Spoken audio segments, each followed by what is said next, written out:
কিলোমিটারের মতো রাস্তা আপনি দিবেন, আপনি সেটা ব্যবস্থা করবেন। আর আমরা ত্রাণ সামগ্রী আমাদের এমপি সভা আরো দিতেছে, আমরা আগামী 2-3 দিনের মধ্যে আরো 2-3 বার দেবো। কেউ বাকি থাকবে না, কেউ বাকি থাকবে না। আমাদের ওই যে শামসু ভাই, এই এলাকার শামসু ভাই, ওনার বাড়ি রায়পুর, উনি এক ইউনিয়ন যুব দলের সেক্রেটারি। ওনার এলাকার মানুষের শামসু ছিল, কিন্তু উনি এলাকার এসে রুল আমিন। আমাদের 14 নির্বাচিত মেম্বার জানাবি ইউসুফ হোসেন 9 নম্বর ওয়ার্ডের, সে আসছে।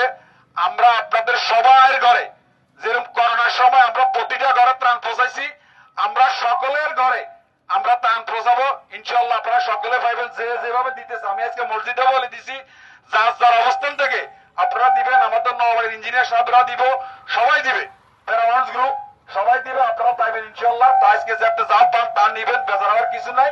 আবার আমরা দিতেছি, এমপি সাহেব আবার কালকে বসে পাঠাইতেছে, আবার আমরা এমপি সাহেব পক্ষের থেকে আবার এমপি সাহেব আরো দিবে আপনাদেরকে এখানে।